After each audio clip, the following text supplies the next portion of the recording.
Magandang araw mga kaibigan. Ito, i-compare natin ha. Nagbisita si PBBM dito sa Mindanao.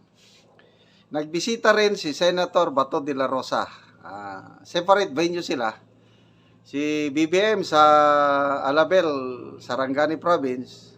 Si Bato, Balay City. Tingnan nyo ang diferensya sa sigaw ng mga tao. Yung reception nila ba? Nakakahiya sa isang presidente. Unahin natin si Senator Bato, Kaamulan Festival sa Balay City. Ito.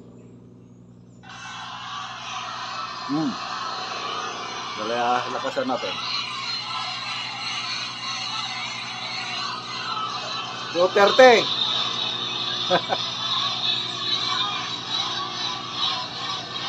Duterte. Ulitin natin.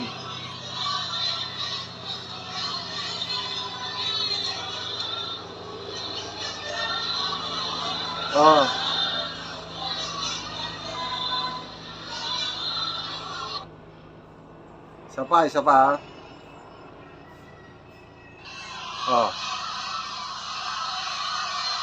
Grabing sigaw oh.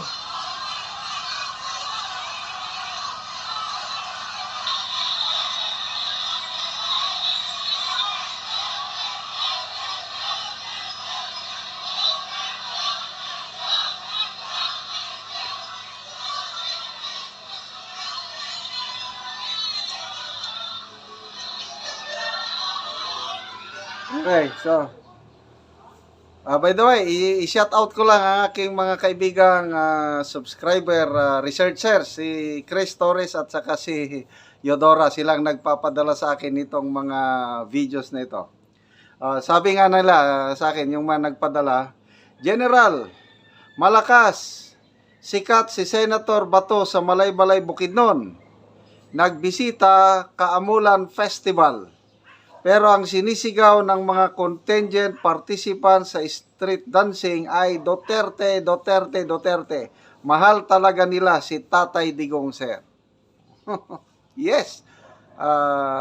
Ako, malimit ako Bukidnon. Ang ating tinutulungan ng mga Talandig tribe nasa Bukidnon, alam ko yan.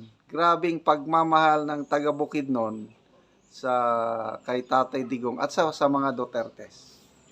Okay. So punta naman tayo kay President Marcos. Okay. May nagpadala sa akin ng video. Subscriber ko rin, taga Sarangani. Sabi nga niya, look, hirap siya maglakad, bining si PBBM. Hirap maglakad, mabigat ang iyang yagba o balls. Merong nakabantay at nagbriefing ng mga tao na hindi sisigaw ng Duterte, Duterte. Inunahan na nila. Ay, nako. Kasi itong mga nag-gather dito sa Sarangani, mga farmers na tatanggap ng ayuda. Sinabi siguro, pag may sisigaw ng Duterte, hindi kayo makakatanggap ng ayuda. Hindi, walang sumigaw. Kailang, palakpak naman, napakahina ang palakpak. Parang isang kapitan lang ang dumating. Okay, tingnan natin. Panorin nyo.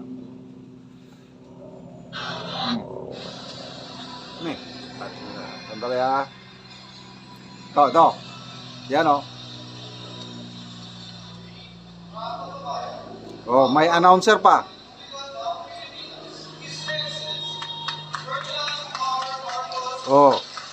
Palakpak lang wala man lang sumigaw.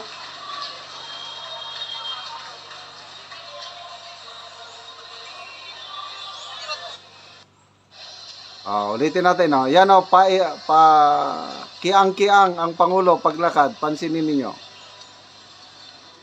Yan na siya pakiang-kiang siya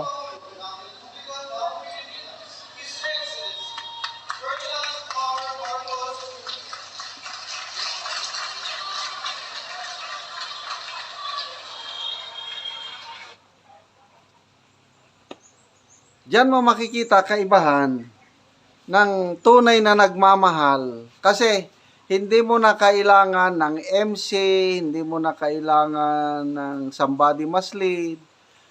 kusang loob na lang yan sisigaw. Kagaya doon sa Malaybalay, oh. Senator Bato, gumaganon lang siya, oh. Sumisigaw yung nandun sa ground. Duterte ang lakas.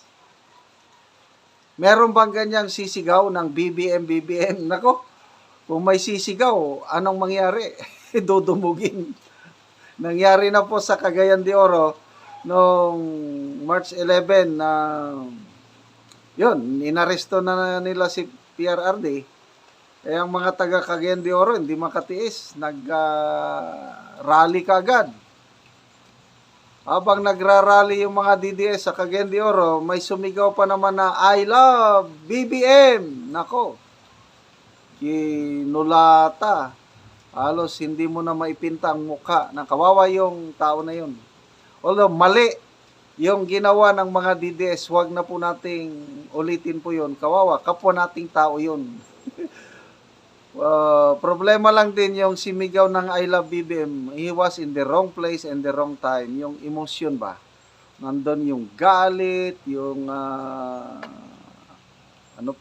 pagmamahal. Hindi mo na maintindihan yung emosyon eh. Hindi makontrol ang emosyon. Yun, nasaktan nila. So, mabuhay ang mga taga-suporta ni PBBM. Yung result ng Pulse Asia Survey, isa sa mga credible na survey organization, pinaliwanag ni Professor Ronald Holmes, yung presidente ba yun, executive director ng Pulse Asia, na grabe ang pagtaas ng ratings ng mga pro-Duterte candidates. Talagang si Congressman Marcoleta, 12 points yung taas. Lahat, apat na DDS o apat na PDP ang pumapasok sa Magic 12. Sumusunod na yung iba. So, sabi ni Professor Ronald Holmes is sympathy surge. Parang storm surge.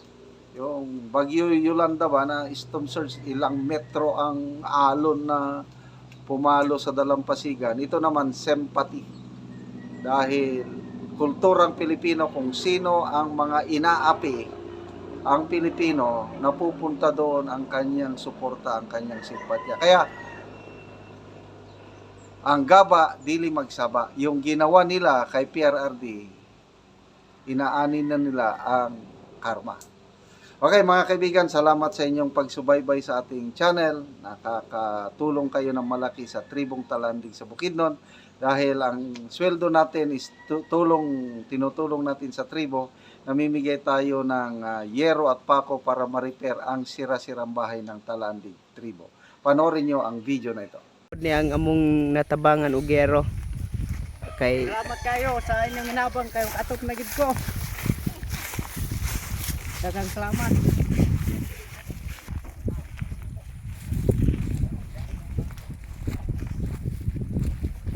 og abot na gid sa iyang gihimo nga balay. Og ang iyang atop mo ni trapal nga gisi na. Og nagkaron makaatop na ni siya. Ay naghimo siya og balay apan mo na unta ni niya atop ping trapal apan karon naa na ang iyang yero.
O garon niya sa imong maistorya nga nindot na kayo kag atop o. Salamat yun kayo sa kuan nagginabang ani ug sa tanan nga nag-asikaso ani aron lang matagaan may ginabang og binasagatan og sa Ginoo. Dagha kayong salamat. Ug hinaot nga magpadayon pa ni nga napay mag katagan diya nga atong mga kaigsuonan nga wala pa na ayuhi ilang atop. Daghang kayong salamat. Sige, salamat po. Salamat po sa Ginoo ug sa gatan-aw sa video. Sige, Sa salamat. tanan nga tao nga nakatabang nga pagproseso aron lang makabot sa amo ang hinabang daghang kayong salamat. Oo.